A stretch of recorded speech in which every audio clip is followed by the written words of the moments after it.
좋습니다. 네, 잠시 후에 저희 사진 촬영할 때 함께 하도록 하겠습니다. 예. 네. 자, 그러면 저희 국회 문화 콘텐츠 포럼 초청 강연 행사를 시작하겠습니다. 저는 오늘 행사의 사회를 맡은 연구 책임의원 장영태입니다. 반갑습니다. 네, 반갑습니다. 네, 코로나19 여파로 인해 부득이 행사를 온라인으로 진행하게 되었습니다. 네, 갑작스럽게 행사 진행 방식이 변경됨에도 불구하고 온라인으로 참여해주신 회원 여러분과 또 강연자께 감사드립니다. 먼저 포럼 큰 박수로 환영해. 네, 우리 조승래 의원님의 인사 말씀 먼저 부탁드리겠습니다. 예. 아마 장경태 의원님이 아마도 바깥에서 모바일로 연결하다 보니까 조금 그 소리 같은 게 좀 지연돼서 들리는 것 같긴 하네요. 하여튼 장경태 의원님 그 코로나 자가격리 상태에서도 이렇게 사회를 보시느라 고생 많으십니다. 아마 이제 별일 없이 음성 나올 거예요. 예. 예, 그 회원 여러분 안녕하세요. 저 대표를 맡고 있는 조승래입니다. 이 코로나 팬데믹 때문에 우리가 이렇게 줌을 통해서 행사를 하게 돼서 참 한편으로는 또 재미있고 또 한편으로는 안타깝고 그러네요. 오늘 주제가 이제 애니메이션입니다만 이따가 우리 그 교수님께서 좋은 말씀 해주시겠지만 제가 애니메이션 관련된 통계는 잘 모르겠지만 며칠 전에 제가 부산 지스타에 다녀왔습니다. 지스타에 가서 대한민국 게임 대상 이제 시상식이 있었는데 거기에 제가 이제 시상식에 참여하고 왔었는데 근데 문체부 차관의 얘기에 의하면 게임은 그 코로나 상황에서도 한 13% 이상이 신장이 됐다 그러더라고요. 그리고 게임사의 그 영업이익은 90% 이상이 신장이 됐다 그래요. 그러니까 코로나 상황에서도 이렇게 아마도 애니메이션도 좀 그럴 거라고 보는데요. 이렇게 콘텐츠 산업은 아무래도 산업의 규모나 내용, 질의 측면에서 여러 가지 측면에서 상당히 좀 발전을 하고 있는 것 같아요. 그만큼 사람들이 코로나로 인해서 거리두기를 하지만 문화 콘텐츠를 통해 또 사람들의 손길을 좀 느끼고 싶어서 아마도 콘텐츠에 대한 향후가 이렇게 많이 높아진 것이 아닌가 싶습니다. 아무래도 이 코로나가 우리에게는 여러 가지 교훈들을 주지만 특히 우리 문화 콘텐츠 산업에 있어서는 이 코로나 팬데믹이 끝나게 되면 정말 콘텐츠 산업이 한 단계 더 성장되어 있는 그런 모습을 우리에게 보이지 않을까 싶습니다. 자, 빨리 이게 종식이 돼서 우리 한 자리에 모여서 더 좋은 행사 했으면 좋겠습니다. 오늘 한창환 교수님 좋은 말씀 부탁드리겠습니다. 고맙습니다. 네, 감사합니다. 네, 다음으로 포럼 고문의원이신 정청래 의원님이 인사 한 말씀을 부탁드리려고 했는데요. 잠시 조금 늦으신다고 합니다. 그래서 우리 참석해 주신 의원님들 소개해 드리도록 하겠습니다. 먼저 우리 국민의힘 김승수 의원님 참석하셨습니다. 네, 반갑습니다. 반갑습니다. 네, 자 위에서부터 말씀드릴게요. 더불어민주당 우리 유정주 의원님 오셨습니다. 네, 오영환 의원님 오셨습니다. 김승원 의원님 오셨습니다. 안녕하세요. 네, 감사합니다. 우리 양정숙 의원님 오셨습니다. 안녕하세요. 네, 감사합니다. 아직 온라인상이라서 의원님들 중에서 아직 얼굴이 확인이 안 되셨거나 또 소개하지 못한 분이 있으시면 언제든 바로 제가 소개해 드리도록 하겠습니다. 마지막으로 우리 오늘 강연을 해주실 한창환 교수님 소개하겠습니다. 네, 한창환 교수님께서는 세종대학교 만화 애니메이션 텍 교수님으로 재직 중이십니다. 네, 우리 교수님 잠시나마 인사 말씀 부탁드리겠습니다. 네, 안녕하세요. 세종대학교 만화 애니메이션학과에서 학생들 가르치고 있는 한창환 교수입니다. 오늘 좋은 기회에 의원님들 다 뵙고 현장에서 말씀드리면 사실 제가 그 프레젠테이션 하는 내용보다도 사실 Q&A 통해서 궁금하신 걸 많이 해소시켜 드리려고 시간을 많이 남겨놨었는데 지금 연장도 여러 번 되고 하다 보니까 오늘은 해야 되겠다 싶어서 줌으로 다 합의하고 하기로 했습니다. 그나마 좀 열악한 상황이지만 제가 아는 범위 내에서 짧은 시간 동안 좋은 공부 되실 수 있도록 노력해 보겠습니다. 고맙습니다. 네, 감사합니다. 말씀 중에 우리 존경하는 이모경 의원님이 오셨는데요. 바로 앉자마자 손을 또 흔들어 주시네요. 네. 보통 자기 의원실에서는 저렇게 마스크 쓰진 않는데 이렇게 마스크 쓰신 거 보니까 네. 저처럼 한번 검진 받아보시면 매우 아프다는 걸 아실 겁니다. 생각보다 아픕니다. 네. 자, 우리 본격적인 강의에 앞서서 저희 캐리커처 현판을 사전에 받으셨을 텐데요. 우리 현판을 사진 화면에 보이시도록 3초간 보여주시면서 웃어주시면 우리 보좌진들께서 화면을 잘 캡처해서 공유해 주시면 되겠습니다. 자, 우리 화면을 가득 채우는 현판으로 한번 현판 들어주시겠어요? 네. 네, 자. 네, 이모경 의원님 조금만 현판 앞으로, 네, 앞으로 해주세요. 네. 자, 그러면 됐나요? 네. 화면을 캡처를 하라는데요? 네? 예, 해주세요. 네. 네, 김승수 의원님 조금만 현판 앞으로 내밀어 주세요. 네, 네, 감사합니다. 자, 그러면 우리 보좌진들께서 이 화면 잘 캡처해 주시길 바라겠습니다. 자, 찍겠습니다. 예, 캡처를 아마 다른 방에서도 할 테니까요. 자율적으로 하시면 됩니다. 네, 자, 하나, 둘, 셋. 네, 캡처 다 되셨을까요? 네, 자, 우리 정말 웹툰에 걸맞는 온라인 줌 회의를 통한 강의, 최첨단 21세기형 문화 콘텐츠 포럼이 처음으로 시도하고 진행하고 있습니다. 코로나 검사자가 이렇게 사회도 보는 영광을 주셔서 감사합니다. 이것으로 네, 사전 행사를 마치도록 하고요. 지금부터 한창환 교수님의 한국 애니메이션의 현황과 미래라는 주제로 강연을 시작하겠습니다. 뜨거운 박수로 환영해 주십시오. 네, 감사합니다. 제가 일단 오늘 준비한 그 프레젠테이션 파일을 가지고 진행을 하도록 하겠습니다.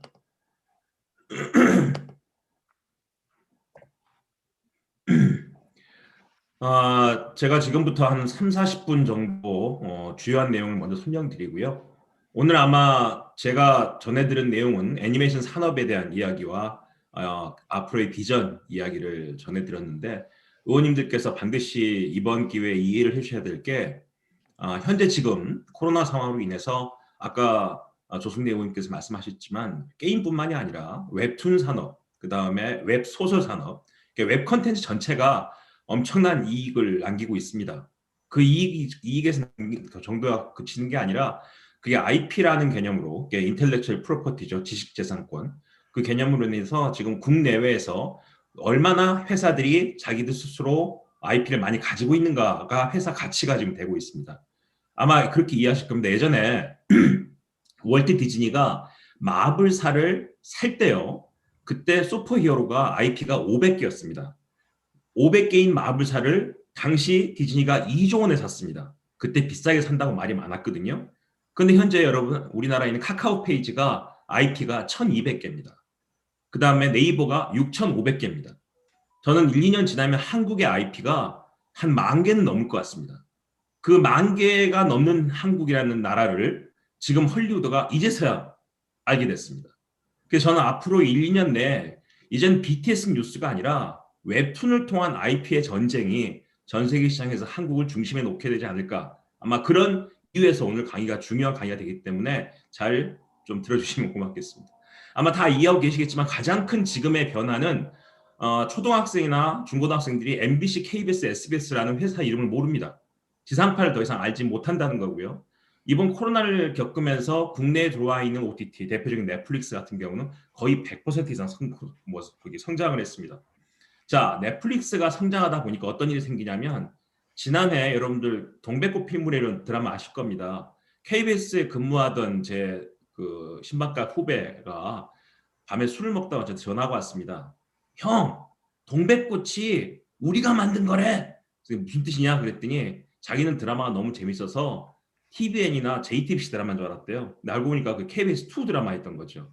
다시 말하면 요즘은 드라마가 인기가 있으면 다 넷플릭스로 보기 때문에 사람들이 그게 어느 방송사에 사는지에 대한 관심이 전혀 없다는 겁니다. 다시 말하면 지상파가 거의 다 지금 물을 건너갔고요. OTT로 넘어가고 있다는 얘기인데 결국 그 얘기는 무슨 얘기냐면요. OTT라는 자체가 여러분들 지상파를 보려면 TV를 보면서 소파에 앉아서 우리가 리모컨으로 채널을 계속 넘기지 않습니까? 이 넘기는 행위를 재핑한다고 합니다. ZAPP, 재핑한다고 그러는데요. 그 재핑하면서 어떤 채널에 머물러서 콘텐츠를 선택하는 행위는 사실은 좋아서 선택한 게 아니라 내가 이 시간대에 그래 이거라도 보자라는 차선적인 선택입니다. 근데 OTT를 통해서 콘텐츠를 보는 거는요. 최선의 선택입니다. 내가 보고 싶은 걸 그냥 보는 거거든요. 그러므로 콘텐츠를 선택하고 고민하는 시간이 줄기 때문에 사실적으로는 콘텐츠를 소비하는 총량 시간이 늘어난다는 겁니다. OTT 시스템으로 지상파에서 완전히 바뀌게 되면 내년에 이제 디즈니 플러스가 우리나라에 들어오게 되고요. 그 다음에 지금 우리 국내에서도 웨이브나 티빙이나 그 다음에 12월 5일경에 KT가 시즌이라는 또 다른 OTT를 이제 런칭한다고 합니다. 그러니까 국내 시장만 보시더라도요. 웨이브, 티빙, 시즌 그리고 왓챠까지 이 네 가지의 OTT에다가 지금 넷플릭스와 내년에 들어올 디즈니 플러스, 그다음에 HBO 이렇게 하면 한 7, 8개 OTT가 이제 전쟁을 벌일 것이고요. 지상파라는 개념들, 종편의 개념은 점점 더 미약해지지 않나 싶은 생각이 듭니다. 자, 이렇게 되기 때문에 OTT의 승부는 누가 더 재미있는 컨텐츠를 많이 가지고 있는가라는 겁니다. 그게 바로 IP의 승부라는 것이고요. 키들보다 커지고 1인 가구가 많아지고 자신이 외롭고 가상적인 캐릭터와의 감성적인 공유가 많아지면서 사람들은 점점 더 OTT에 빠지게 되고요. OTT의 가장 중요한 소비 행태가 제가 썼죠. 빈지 뷰잉이랍니다. 빈지 뷰잉. 빈지 뷰잉이 뭐냐면 몰아보기입니다. 몰아보기. 예전에 우리가 저 세대 지금 40, 50대 세대가 알고 있는 거는 본방사수라고 하죠. 우리가 본방사수. 미니시리즈 재밌는 드라마가 밤 10시에 하면 막 9시부터 퇴근해가지고 집에 뛰어들어서 10시에 딱 들어가 보는 걸 본방사수라고 하잖아요. 요즘 대학생들은 본방사수라는 언어가 뭔지도 모르고요. 제가 한번 얘기했더니 사다성어냐고 물어보더라고요. 본방사수를. 그 정도로 애들이 모릅니다. 다시 말하면 요즘 아이들은 보고 싶을 때 그냥 보는 겁니다. 그럴 때 몰아본다는 거죠. 특히 요즘 20, 30대 회사원들도 그냥 월차 내고 하루 동안 16부작 드라마를 쫙 몰아봅니다. 이게 빈지 뷰잉이라는 뜻인데 아마 기억하실 겁니다. 옛날 어렸을 때 우리 만화방에서 만화책 20권 쌓아놓고 7번, 20번까지 계속 봤죠. 결국 그 행위가 지금 TV에서 만들어지고 있는 겁니다. 빈지 뷰잉. 이 빈지 뷰잉을 하기 때문에 개인들의 컨텐츠 선택이 증가하게 되고 본인 나름대로는 자신이 볼 수 있는 이 장르에 대한 포트폴리오를 짜게 된다는 거예요. 예전에 포트폴리오 짤 수가 없죠. 왜? 지상파 들어가서 편성된 프로그램대로만 봐줘야 되기 때문에 우리가. 하지만 이제는 내가 드라마도 봤다가 애니메이션도 봤다가 영화도 본다는 개인의 포트폴리오의 선택과 편집에 자신의 주체적인 판단이 더 강해진다는 겁니다. 그러다 보니까 애니메이션의 역량이 더 커지게 됐고요. 또 이 애니메이션이 왜 중요하냐면 예전에 기억나실 겁니다. 7, 80년대 5시, 오후 5시 되면 정규 방송 시작하면서 각 지상파가 애니메이션부터 시작했습니다. 그리고 옛날 TV는요, 리모컨이 없어서 채널이 이렇게 뭐죠? 이렇게 로타이로 돌리는 채널이었거든요. 그러면 5시에 어떤 집 아이들이 뛰어들어와서 MBC에서 방영되는 애니메이션을 보기 시작하잖아요. 그럼 그 집은 밤 9시 뉴스까지 계속 MBC만 봅니다. 왜? 돌리기 싫으니까 채널이. 결국은 애니메이션을 선택한 그 플랫폼으로 그 집은 밤새 가는 겁니다. 애니메이션 사실 여기서부터 중요한 거거든요. 이게 또 다시 다 설명드리면 어렸을 때 MBC의 애니메이션을 많이 봤던 사람이 40, 50대가 되면요. MBC에 대해서 묘하게 친근한 마음을 갖게 됩니다. 프렌들리하게 갖게 돼서 월드컵이나 올림픽 할 때 MBC, KBS, SBS, EBS 모든 채널이 다 똑같은 화면을 보여줄 때도 MBC를 나도 모르게 선택하게 된다는 것이죠. 그래서 어렸을 때의 선택 행위가 그 플랫폼에 친근함을 갖게 되기 때문에 옆에 지금 PT에서 보시는 것처럼 네이버도 주니어 네이버라는 채널을 따로 운영하고요. 카카오도 카카오 키즈라는 채널을 따로 운영하고 유튜브도 유튜브 키즈, 넷플릭스도 키즈를 따로 운영합니다. 왜? 그렇게 아이들이 어렸을 때 많이 보다 자라나면 커서도 그 플랫폼을 더 많이 찾게 된다는 것입니다. 이제 그게 사실 애니메이션의 가장 강력한 힘 중에 하나고요. 최근에 그 감가받고 있는 스타트업 기업 중에 애니베어라는 기업이 있습니다. 이게 앱입니다. 앱. 저기 스마트폰 상에 다운로드 받는 앱인데요. 이건 어떤 앱이냐면 증강현실 앱입니다. 자기 스마트폰으로 이렇게 딱 찍어서 자기 방을 찍거나 자기 아파트 단지를 찍거나 할 때 그 자기가 찍는 현상 그 증강현실 화면 위에다가 밑에 있는 헬로우키티나 뽀롱뽀롱 뽀로로 같은 캐릭터를 바로 얹어서 자신의 방에서 뛰어다니거나 자신의 침대 위에서 이불 속에 숨는 헬로키티나 뽀로로 애니메이션을 만들 수 있게끔 소프트웨어를 장착한 스타트업 앱이 애니베어입니다. 근데 이게 재밌는 게요. 뭐 5초, 10초짜리 애니메이션을 아이들이 그냥 쉽게 만듭니다. 그 안에서 헬로키티가 내 침대 이불 속으로 숨었다. 그러면서 10초 동안 막 기어 들어가는 걸 찍는 거예요. 자기가 애니메이션 만들어서. 그러고 바로 유튜브에 업로드 시킵니다. 이렇게 유튜브에 업로드 시키는 양이 주당 1000편이 넘는답니다. 근데 그 1000편이 넘는 걸 누가 만드냐? 초등학교 1, 2학년 애들이 대부분 만든다는 거예요. 근데 애니메이션 회사들이 애니메이션 시리즈를 매년 20억, 30억씩 들여서 만드는 이유가요. 어린이들이 그 캐릭터를 잊지 말아달라고 만드는 겁니다. 그래야지만 시간이 지나도 그 완구나 문구를 팔 수 있기 때문에. 근데 이제는 그 제작사가 만들지 않아도 수용자가 이런 앱을 통해서 내 주위의 환경과 더불은 증강현실 애니메이션을 직접 만들 수 있는 앱이 나와버린 거예요. 그럼 거기다가 그 앱에다가 캐릭터가 맡겨놓으면 캐릭터가 직접 움직이는 애니메이션이 나와서 아이들 캐릭터를 인지하게 된다는 것이죠. 이런 사례가 더 많아질 것 같습니다. 증강현실이나 또는 VR, AR 이런 것들에 따라서 애니메이션이 훨씬 더 친근한 소비자를 만나게 된다는 것. 또 하나 애니메이션이 왜 중요하냐면 여기 중요한 얘기입니다. 개런티 리스크라는 얘기가 있어요. 스파이더맨 1을 보시면 스파이더맨의 원래 스토리가 17살짜리 찌질한 고등학생 이야기입니다. 아주 애들한테 왕따 나오고 찌질한 고등학생이 방사능에 노출된 이상한 거미에 물려서 이제 스파이더맨 되는 이야기인데 그래서 스파이더맨 1의 주인공이 B급 배우를 썼습니다. 근데 그 배우가 스파이더맨 1이 히트를 하니까 스파이더맨 2를 하면서 거의 몇 배의 개런티를 요구하게 됩니다. 근데 2가 더 성공하니까 3는 진짜 또 몇 배의 개런티를 요구하게 되거든요. 근데 본인만 요구하는 게 아니라 여자친구도 계속 같이 하기 때문에 여자친구 개런티도 올라갑니다. 그러면 3까지 완전 대성공을 거둔 거예요. 4를 찍으려니까 더 올려주라는데 그들의 그 개런티를 주고는 영화를 만들 수가 없습니다. 그래서 어떡하냐? 주인공을 완전히 바꿔버리면 시리즈를 새로 시작합니다. 그 밑에 보시면 어메이징 스파이더맨이라고 1, 2가 새로 시작합니다. 이러면서 주인공을 완전히 바꿔버리는 거죠. 그렇게 해야지만 영화를 찍을 수가 있습니다. 근데 어메이징 스파이더맨으로 주인공을 바꿔서 1, 2를 찍었는데도 불구하고 또 3를 찍을 수가 없는 거예요. 너무 개런티가 올라가서. 그래서 결국은 이 마블로부터 스파이더맨을 임대받아서 만들었던 소니 픽처스가 못하겠다 하고 이미 디즈니에 팔렸던 마블에 스파이더맨이 반납합니다. 그래서 나온 스파이더맨 영화가 홈커밍이라는 영화를 디즈니가 만들게 되는 거죠. 그리고 어벤져스의 한 일원으로 스파이더맨이 복귀를 합니다.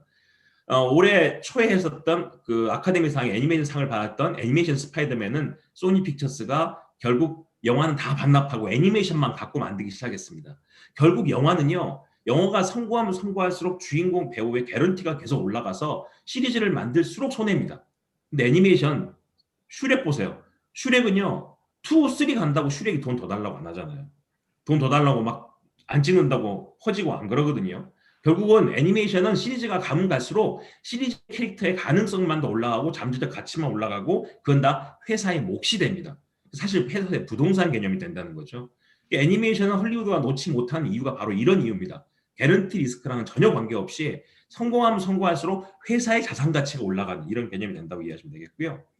또 애니메이션 한 번 만들어 놓으면 5년에서 7년이 지나면 뉴 프로덕션이 됩니다. 이유가 뭐냐면 새로 태어난 아이들이 다시 애니메이션을 볼 때 애니메이션 얼굴이 이게 국가도 애매하고 연령도 애매하고 성별도 애매한 캐릭터이기 때문에 옛날 건지 지금 건지 구분을 못합니다. 그래서 아이들이 태어나서 다 처음 보는 아톰이고 처음 보는 뽀로로가 되는 거죠. 그래서 연속적으로 반복 소비가 가능한 것이 애니메이션 콘텐츠다 이렇게 보시면 되겠습니다. 또 하나 그렇게 봤던 애니메이션이 아주 빠른 시간에 완구랑 문구로 소비가 연계되는 시간이 아주 짧습니다. TV에서 봤던 그 헬로 카봇을 봤어요. 그 주에 봤는데 학교 갔는데 교문 앞에 문구사에서 바로 이 카봇의 로봇을 파는 겁니다. 그 시간대가 아주 짧기 때문에 시청과 동시에 아이들의 소비가 연계된다는 겁니다. 바로 이런 가치 때문에 실사 영화보다도 훨씬 더 판타지 소비가 가깝게 이루어질 수 있다. 이게 애니메이션의 특징이고요. 제가 지금 보여드린 이 표를 보시면 애니메이션 자체가 주요 플랫폼이 얼마나 많이 변했는가가 보여집니다. 처음에 애니메이션 극장에서 방영을 했죠. 극장에서밖에 못 봤습니다. 60, 70년대는. 그게 이제 KBS, TBC, MBC, SBS, EBS 이런 식으로 지상파 내에서 애니메이션이 많이 보여지게 되다가 그게 이제 투니버스 같은 케이블 채널로 옮깁니다. 그게 이제 SK 브로드밴드 같은 IPTV의 VOD 시청으로 옮겨가더니 이제는 넷플릭스나 유튜브의 OTT로 옮겨가게 되죠. 결국은 이 OTT도 지금은 AI 큐레이션이 가동돼서 사람들이 더 자주 보고 많이 보는 애니메이션 오타쿠들 내지는 매니아들한테 애니메이션이 더 볼 수 있도록 연결되는 서비스가 되고 있습니다. 그 한 예가 지금 보여드리는 유럽에서 나오는 와일드 브레인 스파크라는 채널이고요. 문버기라는 애니메이션 채널입니다. 이 두 채널은 전체 채널을 운영하는 그 전문가들, 스태프들의 70%가 개발자입니다. 엔지니어죠. 애니메이션 전문가가 아니라. 이들은 뭐냐면 유튜브에서 애니메이션을 한 번이라도 검색했거나 다른 정보를 통해서 애니메이션에 관심이 있다고 판단되는 사람들의 데이터베이스를 찾아서 그들의 유튜브 채널에다가 무작정 애니메이션을 우선적으로 보내주는 인공지능 채널입니다. 그래서 유튜브의 이 와일드 브레인이나 문복은 애니메이션을 좋아하는 사람들한테는 그냥 유튜브만 접속하면 바로 애니메이션 볼 수 있도록 연동시켜서 애니메이션 시청자를 더 많이 확보하는 인공지능 채널이다. 이미 그렇게 다양한 시스템으로 가고 있습니다. 또 하나 이게 IPTV를 통해서 애니메이션이 얼마나 발달됐냐면요. 이 뽀롱뽀롱 뽀로로에 대한 투자가 한 20%가 SK 브로드밴드가 투자를 했습니다. EBS에서 하긴 하는데요. 이 SK 브로드밴드는 자기가 IPTV 상에서 뽀로로를 이렇게 방영을 하잖아요. 그러면 시청자의 쌍방향 데이터가 빅데이터로 분석이 자동적으로 됩니다. 어떤 데이터가 분석이 되냐? VOD가 가장 많이 판매되는 날은 어린이날과 크리스마스입니다. 그런데 시청률이 가장 많이 높은 때는 알고 보니까 뽀로로가 친구를 새로 만나거나 여자친구랑 싸운 날이래요. 그런 데이터가 잡히는 거예요. 게다가 중계동 쪽 엄마들은 VOD를 뽀로로를 많이 다운받네. 근데 저쪽 서초동 쪽은 별로 다운 안 받네. 그러면 중계동 쪽에 이마트나 홈플러스에 뽀로로 인형을 더 많이 갖다 놓는다는 거죠. 다시 말하면 유통경제와 내지는 왕구경제에 있어서 빅데이터가 훨씬 더 효율적인 유통을 만들 수 있도록 정보를 제공해 준다는 거고요. 시즌 2, 시즌 3를 만들 때 시청률을 올리려면 친구를 더 많이 만나게 해라. 더 만들게 해라. 이런 식으로 시나리오에도 자문을 할 수 있는 좋은 빅데이터가 나온다는 겁니다. 결국은 플랫폼이 쌍방향이 될수록 애니메이션을 만드는 효과가 맞춤형으로 더 세밀하게 계획할 수 있다는 거고 그 수용자도 어디에 수용자가 많이 몰려있는지에 맞춰서 맞춤형으로 공급할 수 있는 인공지능이 이제는 본격화되고 있다 이렇게 볼 수가 있습니다. 게다가 EBS 같은 경우는 사실은 우리가 EBS의 수익 모델은 입시 교재를 파는 방송사입니다. 그런데 그들도 모르게 성공 모델 나온 게 캐릭터였습니다. 애니메이션을 통해서 그게 바로 방귀대장 뿡뿡이라는 것과 작년부터 바람을 내고 있는 펭수죠. 이 방귀대장 뿡뿡이 같은 경우도 사실은 어린이 프로의 15분짜리 코너로 시작됐습니다. 그런데 이 방귀대장 뿡뿡이가 변신 방귀를 합니다. 변신 방귀를 붕붕붕 하면 막 기차가 비행기로 변하고 막 이런 거거든요. 근데 이 방귀대장 뿡뿡이를 가지고 해외에 나갔다가 단 한 번도 못 팔아먹었습니다. 그 이유는 외국에서는 방귀를 끼면 예의에 어긋난다고 얘기한대요. 엄마 아빠들이. 근데 우리나라는 방귀를 좋아해요 애들이. 엄마 아빠 방귀를 트고 사니까 집에서 막. 그래서 방귀만 나오면 까딱까딱 웃는 거야 애들이. 거기다 변신 방귀니까 얼마나 재밌어요. 우리나라에서는 대박을 냈는데 그게 외국 가서는 별로 재미를 못 봤다. 하지만 EBS는 이때 이 이상하게 생긴 캐릭터 인형을 많이 팔았고요. 또 더 이상한 펭수를 만들었는데 이게 이제 성인들한테 더 인기가 있어가지고 EBS라는 채널이 가지고 있는 애니메이션 특화 전략이 자리를 잡았다고 볼 수가 있습니다.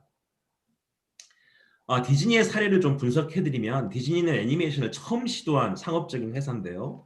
1937년 12월 24일 날 처음으로 극장형 장편 애니메이션을 만들었습니다. 그런데 의원님들 여기서 우리가 주목해야 될 게요. 이때가요. 37년이 미국 대공황이 제일 심할 때입니다. 실업률이 30% 이상 올라가고 그냥 길거리 다 거제만 있을 때입니다. 극장에 올 수 있는 건 성인밖에 없었어요. 그것도 돈 많은 성인만. 근데 디즈니가 그 어려운 시절에 극장형 장편을 처음으로 기획을 해서 그 타겟 오디언스를 어린이로 주목합니다. 그 이유는 뭐냐면 어차피 돈 없는 성인들과 어려운 사람들은 극장에 못 온다는 걸 알고 있는 디즈니가 추가적인 고객을 만들려면 돈이 있는 집에 아이들을 위한 애니메이션을 만든 거예요. 그러면 성인들이 극장에 혼자 안 오고 아이들을 데리고 올 거 아닙니까? 전 가족이 극장에 올 수 있는 세대에 맞춰서 나온 게 백설공주입니다. 이게 크리스마스 이브날 개봉해서 대박을 냈거든요.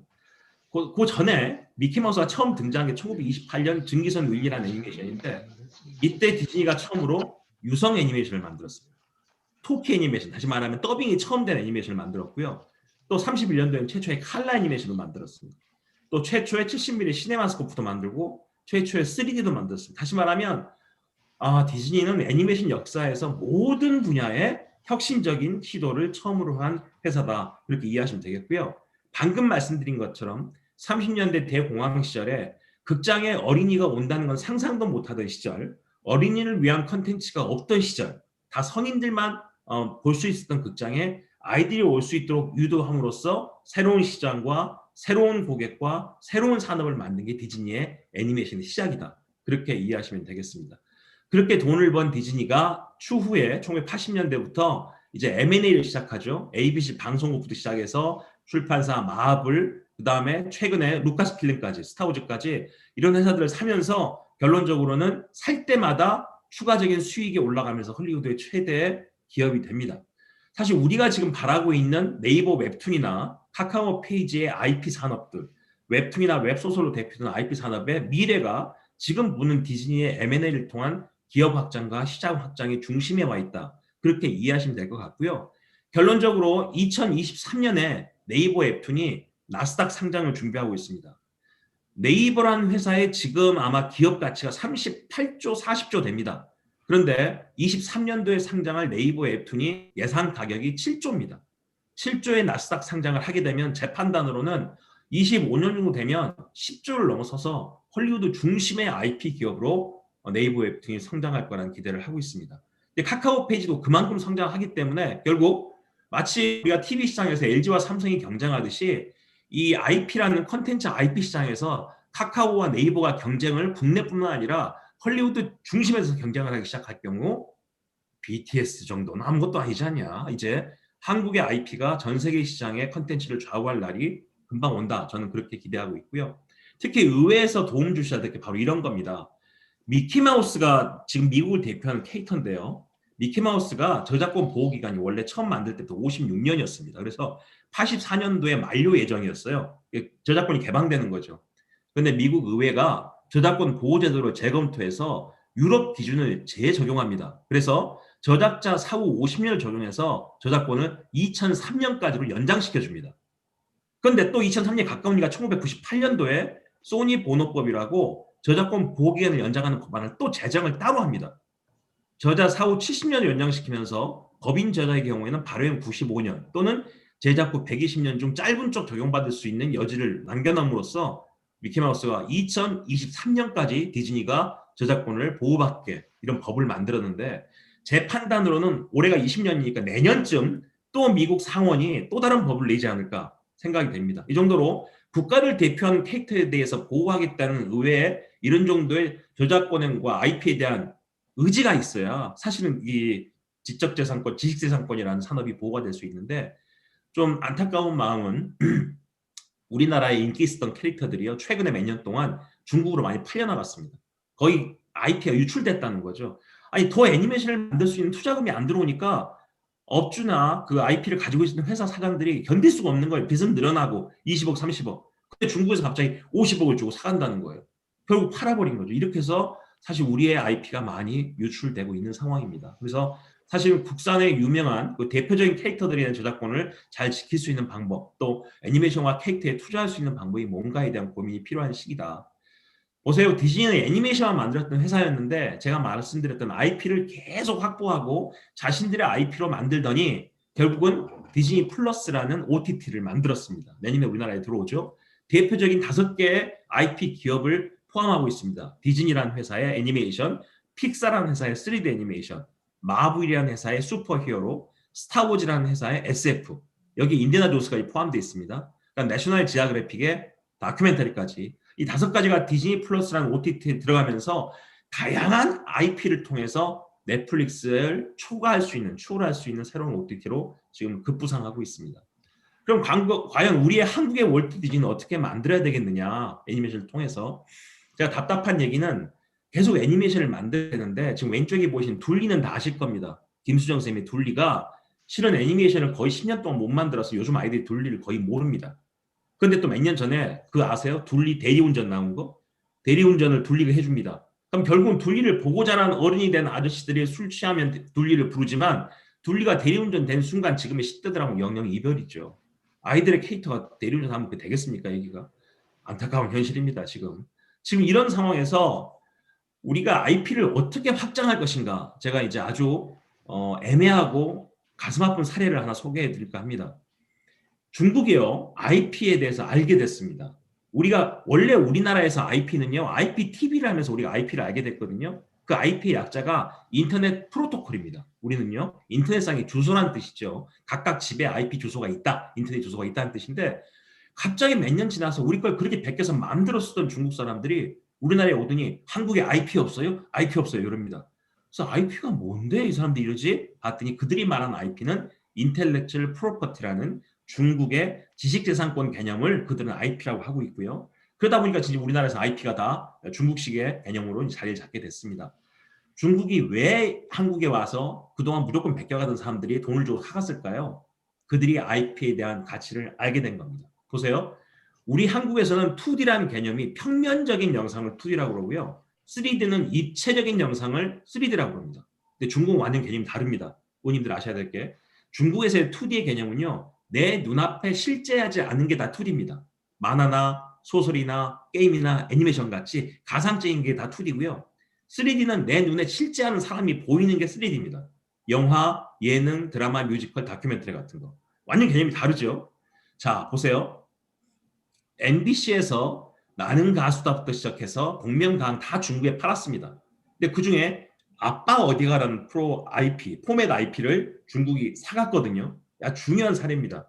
이 아빠 어디가가 그거 아닙니까? 엄마가 애를 보고 아빠는 맨날 늦게 들어오니까 엄마가 며칠 쉬면서 아빠가 애들 데리고 여행 가는 프로가 아빠 어디가였고, 이게 아주 우리나라에서 인기 있었던 예능 포맷으로 성공을 했고, 여기 등장한 아버지와 애들도 다 스타가 됐습니다. 이걸 중국이 사가서 중국에서 예능으로 아빠 어디가 예능을 만듭니다. 보세요. 이렇게 중국 예능으로 아빠 어디가를 만들었습니다. 이게 중국판 아빠 어디가예요. 그런데 이걸 사간 업자가 어떤 아이디어를 내느냐. 중국 내에서 이 IP를 한 번 더 팝니다. 그래서 애니메이션을 만들어버려요. 아빠 어디가 애니메이션을. 그리고 그거를 또 만화책으로 냅니다. 아빠 어디가를. 자, 이러면 무슨 일이 발생한 줄 아세요? 우리가 중국판 아빠 어디가 애니메이션 보고 싶으면 이 IP를 다시 사가지고 우리가 수입을 해야 될 상황이 되는 거예요. 우리가 IP 관리 잘 못하니까 결국 중국이 우리 IP 가지고 장사를 더 해먹는 꼴이 되는 거죠. 그런데 더 재밌는 건 예능 IP를 갖고 애니메이션과 만화를 만드는 중국이 이 아빠 어디가 만화에 나온 캐릭터들 있지 않습니까? 이거 아빠가 아니라 캐릭터랑 영향을 가는 건데, 이 지금 보시면 아까 아빠 어디가라는 그 예능은 아까로 얘기하면 3D 개념이 되죠. 그러면 애니메이션 아빠 어디가나 만화 아빠 어디가는 2D 개념이 됩니다. 그런데 얘들이 2.5D라는 걸 만듭니다. 2.5D가 뭐냐면 이 애니메이션과 만화 캐릭터에 등장했던 이 캐릭터들이 인형 옷을 쓰고 진짜 아이들과 함께 운동회를 하는 거예요. 초등학교 운동회를. 그럼 운동회에서 같이 노는 캐릭터는 아빠가 아니라 여기 만화나 애니메이션 등장했던 캐릭터가 되는 거죠. 그걸 2.5D라고 한답니다. 다시 말하면 중국은 이런 식으로 계속 IP를 분화시켜가면서 더 많은 시장을 만들어내고 있는데 우리는 그걸 아직 못하고 있다는 문제가 되는 거죠. 자, 이렇게 IP가 많아지면 앞으로 OTT 시장에서 중국에도 OTT가 생겼습니다. 중국 OTT도 들어올 겁니다. 그러면 법상으로, 규제상으로도 OTT에 대한 국산물을 OTT 네트워크 내에서 우리나라 애니메이션을 얼마나 더 많이 보게 할 수 있겠는가라는 식의 규제나 이런 문제도 고민해야 될 시기가 됐고요. 애니메이션 또한 다양한 영역으로 확장되고 있습니다. 그 애니메이션이나 영화 이야기를 많이 만들기 위해서 가장 중요한 게 스토리텔링인데, 이 스토리를 만드는 방식이 이게 이제 헐리우드 내에서 만들어진 교과서적인 내용들입니다. 아까 제가 말씀드렸죠. 그 미국의 슈퍼히어로들 스파이더맨 같은 게 1, 2, 3 가다가 게런트 리스크가 나오니까 다시 어메이징 스파이더맨 다시 돌아오지 않습니까? 다시 처음 또 다시 이야기하는 걸 리부트라고 합니다. 뭐 돌아온 슈퍼맨, 돌아온 배트맨 이러면서 시리즈를 계속 만들 수밖에 없는 거. 그 리부트 된 것이 시간차별로 쭉 앞으로 투비 컨티뉴도 가는 거를 시퀄이라고 그러고, 그걸 또 과거의 개들은 뭘 했을까라고 궁금해서 과거로 가는 걸 프리퀄이라고 합니다. 스타워즈에서부터 시작된 거죠. 그 다음에 주인공보다 더 인기 있었던 조연이 주인공이 돼서 다시 시리즈를 만드는 걸 스핀오프라고 그러고요.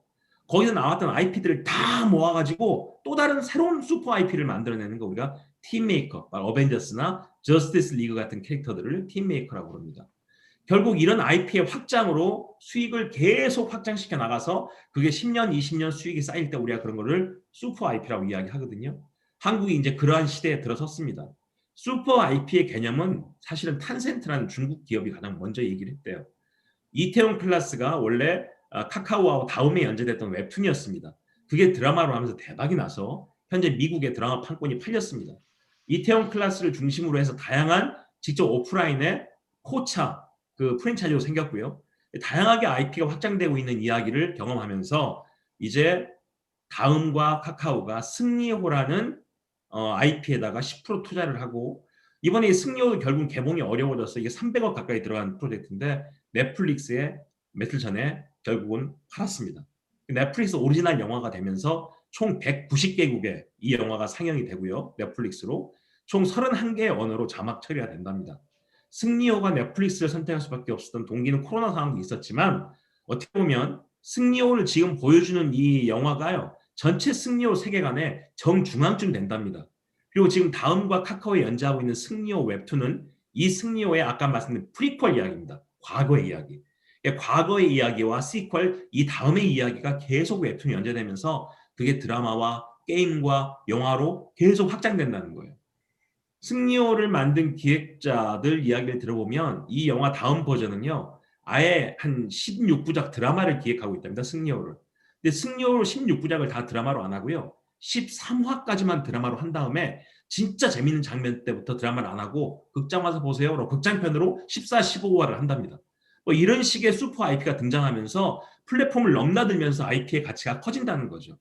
근데 문제는 그런 게 다 준비되어 있는데 다른 나라는 IP가 없다는 겁니다. 이야기가.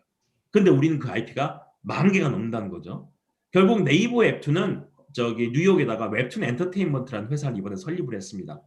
왜냐면 네이버 웹툰이 만든 웹툰의 개념이 해외 300, 100 몇 개국의 라인망을 타고 라인 웹툰으로 유통이 됐는데도 불구하고 만화책을 많이 보던 북미 독자들과 유럽 독자들이 사실 웹툰을 안 봤습니다.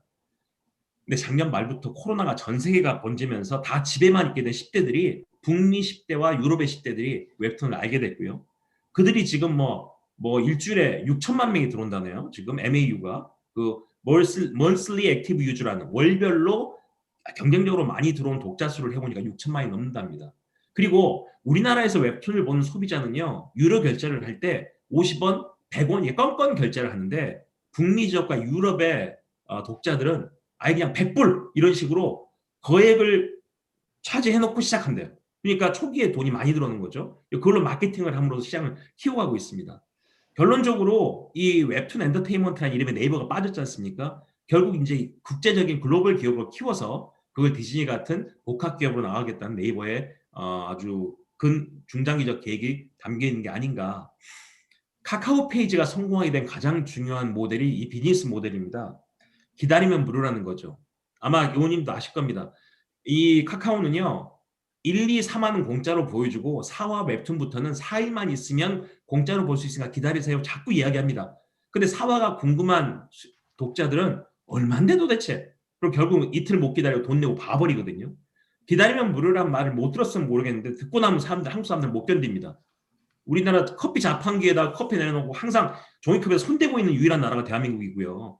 전자레인지에다 음식 넣어놓고 계속 유리창으로 이게 되나 안 되나 뚫어지게 쳐다보는 민족이 우리나라밖에 없는 사람들인데 이 사람들이 기다리면서 어떻게 그 무료라고 기다리겠어요. 다 돈 주고 사지. 이 모델 때문에 카카오 페이지가 대박이 난 거거든요. 근데 이 모델을 탄센트가 사갔답니다. 중국도 먹혔답니다. 중국이 그걸 알고 카카오의 3대 주주가 됐고 카카오 페이지에도 탄센트가 3대 주주입니다. 결국 카카오는 중국 기업과 같이 가고 있어요. 그래서 그게 이제 피코마라는 일본의 웹툰 플랫폼으로 일본에서 1등을 했고요. 피코마라는 사실 우리가 DJ 김대중 대통령 시절에 98년도에 대중문화 개방을 했죠. 그때 얼마나 말이 많았습니까? 일본 대중문화 개방하면 일본 영화, 일본 게임, 일본 만화 들어오면 다 망한다 그랬잖아요. 그로부터 20년 지났습니다. 이제 일본 시장에 일본 만화가 다 죽고 우리 웹툰이 일본 시장을 장악해버린 겁니다. 정말 신기한 일입니다. 고단샤, 슈에이사 같은 일본 최고의 출판사 만화 편집장들이 다 피코마로 이동하고 있습니다. 우리나라 플랫폼으로. 그 정도로 한국의 IP가 다양한 비즈니스 모델과 함께 세계 시장에서 계속 새로운 발상의 전환을 통해서 친구한테 선물하면 또 무료 뭐 이런 것도 있고요. 다양한 비즈니스 모델이 나와서 웹툰 IP가 결국 애니메이션 슈퍼 IP로 영화로 연결되면서 IP의 전쟁이 나오고 있다. 자, 카카오가 말씀드렸던 것처럼 탄센트 동만에 이 기다림 무료를 팔면서 중국 시장도 한국 시장을 이해하게 됐고요. 결국 이 컨텐츠 정책이 이제는 IP 정책으로 좀 더 세밀하게 연구될 필요가 있고, IP가 국내 시장에 머무는 것이 아니라 해외 시장의 IP로 한국 IP가 확장이 되고, 또 해외에서 만든 우리나라의 시스템에 들어온 해외의 IP가 우리의 손으로 2차, 3차 저작권을 확대될 수 있는 전략을 어떻게 만들 것인가, 그게 우리가 앞으로 정책으로 해내야 될 숙제다. 여기까지 말씀드리겠습니다.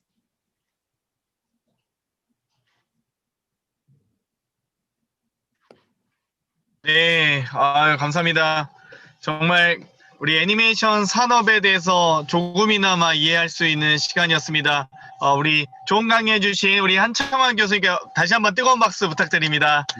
네, 네. 바로 질의및 응답으로 넘어가도록 하겠습니다. 정말 저도 교수님 말씀 중에 정말 둘리가, 제가 유치원, 초등학교, 국민학교 다닐 때 우리 둘리를 봤는데 우리 둘리가 대리운전하고 있다는 사실에 너무나 가슴이 아팠습니다. 네, 바로 우리 화면에 이렇게 손을 드시면요, 바로 연결을 해드리도록 하겠습니다. 질문 있으신 분들께서는 자연스럽게 음성어를 내리시고 질문을 하시면 되겠습니다. 예, 저 한창환 교수님 그 말씀 네. 잘 들었습니다. 네네. 여러 가지 이제 시사되는 점이 좀 많이 있는 것 같은데요. 제가 좀 여쭤보고 싶은 것은 아무래도 이제 그 창작자들의 이 일종의 보상 체계, 네네네. 예, 그런 것들에 대한 사실은 문제 제기도 끊임없이 있어 왔지 않습니까?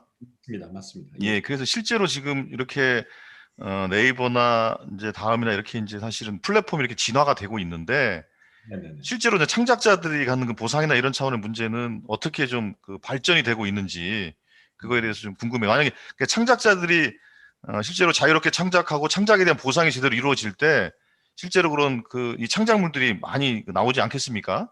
맞습니다. 예. 근데 그런 측면에서 그 생태계 조성을 위해서는 창작자들에 대한 그 보상 체계가 중요해 보이는데, 그거에 대해서는 혹시 좀 현황이 어떤가요? 네, 조 의원님, 최근에 또 한겨레 신문이 전태일에서 얘기하면서 노동법 관련돼서 또 기존의 노동자로서의 웹툰 작가들에 대한 문제점들을 시리즈로 기고가 나왔었지 않습니까? 기사가. 그래서 많이 회자가 됐는데요.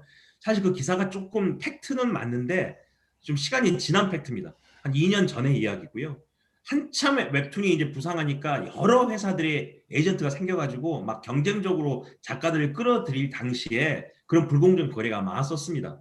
근데 그런 회사들이 거의 다 많이 망했고요. 지금은 망했고, 결국 이제 정확하게 대가를 지불하지 않으면 작가들과 오래 계약하기가 어려워지고요. 한번 그렇게 타겟이 돼버린 플랫폼이나 에이전시가 돼버리면 신인 작가들이 거기랑 계약을 안 해버립니다. 그래서 일단 많이 그건 이제 좀 복구가 됐다 생각하시면 되겠지만, 문제는 뭐냐면 너무 많은 사람들이 웹툰을 하려고 합니다. 네. 지금 도전 만화라고 네이버가 누구나 자기 작품 올려서 업로드 시킬 수 있는 플랫폼을 만들어 놨는데요. 그 안에 올려진 작품이 13만 개입니다. 그러니까 13만 IP가 매달 그 중에 10개, 20개가 선택돼서 연재가 시작되는 겁니다. 그러니 아무런 대책 없이 그냥 업로드를 계속하고 있는 사람들이 10만 명이 넘는다는 얘기예요. 근데 그 친구들이 볼 때는 너무 힘들죠. 그래서 제가 우리 과 학생들한테도, 세종대 만화과 애들한테도 그럽니다. 야, 이게 고시 낭인이 아니라 웹툰 낭인들이 너무 많다. 하다가 안 되면 빨리빨리 포기하고 딴 데로 가야 되는데 너무 많은 친구들이 웹툰이 이 붐이 되니까 몰려드는 것도 있고요. 또 하나는 본래 매주에 한 번씩 업로드를 시키는 시스템이거든요. 이게 월화수목금토일 요일별 만화여가지고. 근데 원래는 50컷 내지는 60컷 정도가 일상적으로 웹툰에 올리는 양이었습니다. 그런데 이제 20대 젊은 작가들이 경쟁적으로 이 양을 늘리기 시작한 거예요. 70컷, 80컷. 지금은 150컷짜리 올리는 작가도 있습니다. 150컷을 웹툰으로 주간정 그리려면요, 어시한 둘 쓰고 거의 매일 그림을 그려야 됩니다. 그런데 더 심각한 친구들은 그걸 주별로 2번씩 올리는 작가도 있습니다. 그러니까 이런 식으로 계속 경쟁이 되다 보니까 노동 강도가 힘들어지는 거죠. 몇 년 전에 한 중견 작가, 30대 작가가 네이버 웹툰에 제안을 했대요. 우리 1년에 추석 연휴하고 설날 연휴는 휴재를 합시다. 그래도 우리 부모도 좀 봐야 될 거 아니냐. 그랬더니 네이버 웹툰 그 대표가 일단 작가들의 의견을 물어보겠다고 네이버 FM 작가들한테 쭉 설문을 돌렸더니 80%가 그냥 가자고 그랬답니다. 왜 그냥 이게 다 유료 결제에 돈이 들어오니까 이 친구들이 못 견디는 거야, 그 휴재를. 게다가 다 아시다시피 한국 웹툰이 만든 독특한 생태계는요. 도전 만화의 연재를 10몇만 개가 할 때 월별로 10개씩 선택될 수 있는 게 댓글의 수입니다. 얼마나 많은 팬덤과 댓글이 들어오는 걸 보고 초이스가 되거든요. 그럼 그 댓글을 올린 사람들이 팬덤이 아니라 나중에는 최고의 적이 돼버려요. 초심을 잃었다, 재미가 없다, 왜 쉬냐, 뭐 이런 식으로 댓글이 대로 비수로 다가올 수도 있게 되니까 작가들이 우울증에 빠지고 대민기피증 빠지고 막 이래서 요즘 20대 젊은 작가들은 재미있는 게 연재할 때마다 작가 이름을 바꿔버립니다. 한 명의 작가가 연재할 때마다 이름이 다 바뀌어요. 이제는 누가 누군지를 잘 모를 정도로. 그러니까 댓글을 받는 식의 리스크를 줄이기 위해서 작가들도 그렇게 많이 바뀌고 있습니다. 그래서 사실 우리끼리도 표준계약서가 이미 만들어졌습니다. 만화영상진흥원에서 만들어서 표준계약서도 나오고 요즘 2차, 3차 계약서에 대해서도 에이전시들도 확실하게 지키고 있다고 제가 알고 있거든요. 근데 문제는 이제 제가 이런 결론을 내리고 싶어요. 웹툰이라는 생태계가 너무 빨리 우리한테 와버렸고요. 너무 빠른 시간에 부상해버렸습니다. 작가는 작가대로 준비가 부족하고 독자는 독자대로 준비가 부족하고 또 에이전시나 플랫폼조차도 준비가 안 된 상황에서 갑자기 호황이 와버리니까 불공정거리나 문제가 그동안 있었지 않았나 싶은 생각이 들고요. 이제는 2, 3년 후에 아마 내년쯤 카카오 페이지가 일본이나 미국에 상장한다 그러고 23년도에 네이버가 상장 준비를 하고 있기 때문에 이 상장을 한다는 IPO라는 개념은 모든 절차가 다 투명하고 기업의 가치가 평가되는 자리 아닙니까? 그래서 아마 지금 우리가 걱정하고 있는 작가에 대한 문제나 이런 것들도 내년부터는 본격적으로 좀 해소되지 않을까 싶은 생각이 듭니다. 예, 감사합니다. 네, 감사합니다. 말씀 중에 또 강의 중에 우리 도종환 의원님과 정청래 의원님이 오셨는데요. 먼저 우리 정청래 의원님께서 질문을 신청하셨고 그 다음 양정수 의원님 질문 받도록 하겠습니다. 네, 정청래 의원님 말씀 주세요. 음소거 해제하시고 하셔야 됩니다. 네. 저희 보좌진들이 있으시면 음소거를 좀 해제를 해주세요. 해제했어요.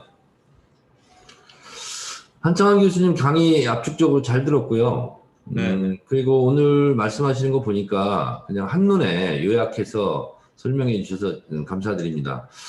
짧게 질문드리면 그렇다면 이 문화정책이라는 것이 지원하되 간섭은 하지 않는다 이런 게 방향인데 이 애니메이션 중흥진흥을 위해서 국회에서 할 수 있는 것이 뭐가 있을까? 그런 거 있으면 좀 말씀해 주시면 고맙겠습니다. 네. 정청래 의원님, 제가 그 지역구 주민입니다. 아이고, 감사합니다. 네네. 그 좋으신 질문이고 저도 사실 그런 질문이 오늘 꼭 제가 받기를 희망했는데 네. 애니메이션이 아까 말씀드린 것처럼 사람의 인생을 생각할 때 초기에 그 소비 시장의 어떤 패턴을 정하는 시기입니다. 그래서 만약에 이게 자국 애니메이션을 많이 보고 자란 아이들이 갖고 있는 소비 패턴이나 시청 패턴이 사실은 다른 나라 수입 애니메이션보다는 훨씬 더 우리 아이들한테 좋은 정서를 만들어줄 수 있다는 거고요. 중장기적 시장까지도 좌우할 수 있기 때문에 국산 애니메이션이 많이 만들어져야 됩니다. 그동안에 뭐 정부도 그렇고 기업도 많이 우리가 열심히 해서 IMF 때 사실은 국산 캐릭터가 디즈니 캐릭터를 이기는 발판이 만들어졌습니다. 외환이 올라가니까 외국 캐릭터 못 들어오니까 우리 캐릭터가 나오게 됐고요. 마시마로나 엽기토끼 같은 게 그때 나왔고 뿌까도 그때 나왔습니다. 그 다음에 또 리먼 브라더스 문제가 2000년 초에 터졌을 때 그때 뽀로로가 드디어 나오기 시작했거든요. 경제가 어려워지면 국산 캐릭터가 힘을 냅니다. 다시 말하면 그렇게 국산 캐릭터가 자생적을 가지고 커가고 있으니까 애니메이션이 그런 캐릭터를 더 많이 만들 수 있도록 국산 애니메이션이 만들어질 수 있는 여건이 좀 만들어져야 되는데 애니메이션에 대한 수익 모델이 구체화되는데 시간이 꽤 많이 걸립니다. 뽀로로도 10년 이상 걸려서 돈이 벌기 시작한 거거든요. 그 시간을 버틸 수 있는 펀드가 돼야 되는데 애니메이션 전문 펀드를 계속 문화부에 얘기를 해도 이게 이제 모태 펀드에 돈이 나와도 민간 펀드에 모아지지가 않는 거죠. 왜? 순식간에 돈이 안 되니까요. 또 하나 애니메이션 전문 펀드라고 억지로 만들어 놔도 그 사업주가 애니메이션에 투자를 안 합니다. 어렵기 때문에. 근데 결국은 영국이나 또는 캐나다 같은 경우는 유아물에 대해서는 그런 수익성에 관계없이 중장기적인 차원에서 국가적 펀드가 운영되고 있는 게 많습니다. 그런 식의 애니메이션 펀드에 대한 유용성이 좀 필요할 것 같고요. 아까 말씀드린 것처럼 이제는 지상파를 거의 아이들이 안 보고 OTT로 넘어왔기 때문에 지금 우리나라에 들어오고 있는 넷플릭스든 디즈니 플러스든 또 국내에 시작되는 국내 OTT든 아마 여러 가지 문제가 있을 거지만 OTT 내에 국산물 내지는 국산 애니메이션의 방영에 대한 일정한 투자 비율이나 이런 것들이 좀 나올 수 있는 법안이 상정되는 게 필요하지 않나 그런 생각이 듭니다. 그러면요, 교수님, 제 말 들리나요? 네, 잘 들립니다. 예, 말씀하세요. 네네. 그럼 저희가 잘 모르니까 네네. 교수님께서 이러이러한 법안을 좀 만들었으면 좋겠다. 이렇게 해서 페이퍼웍을 하셔서 네네. 우리 문화 콘텐츠 프로그램에 좀 내주시면 저희가 네네. 그것을 뭐 조승래 의원이 대표 발의하든 해서 네네. 저희가 그 법안 제출할 수 있거든요. 예, 알겠습니다. 그것까지 좀 해주셨으면 좋겠어요. 오늘 강의만 부탁받았었는데. 아니 핵심 요지만 이렇게 네, 이렇게 알겠습니다. 해서 그리고 예, 예. 조승래 의원이 대표 의원이기 때문에 조승래 네네. 의원이 대표 발의라면 저희가 10명이 넘거든요. 바로 네네. 발의가 됩니다. 알겠습니다. 예. 조승래 예. 의원 꼭 그렇게 해주시기 바랍니다. 예, 그거는 같이 그 한 교수님하고 하면서 상의를 할게요. 예. 네네네네. 예. 6월달에 스터디를 많이 해서 제가 페이퍼 만들어 가겠습니다. 예. 아유, 네네. 교수님이 AS까지 해주셔야 돼서 수고 좀 하셔야 되겠네. 그렇게 하죠. 네. 네, 다음으로 양정숙 의원님, 네, 질문해 주세요. 저는 이제 그 상임위가 과방이라서 이 OTT 쪽에 관심이 많습니다. 네. 지금 이제 그 OTT 산업 육성과 진흥을 위해서 지금 부처 간에 그 굉장히 과잉 입법이라고 할 만큼 그래서 배가 산으로 올라간다 그런 비판을 받을 만큼 지금 과기부는 과기부대로 또 문체부는 문체부대로 법안이 발의되어 있는 상황인데요. 결국은 이게 이제 플랫폼 전쟁이라고 할 수 있는데 이게 규제가 또 강화가 되면은 토종 OTT 산업이 또 죽고 또 너무 또 규제를 하지 않다 보면은 이번에 이제 코로나 때 그 넷플릭스가 아시아 지역 특히 한국 지역에서 굉장히 급속도로 성장을 했잖아요.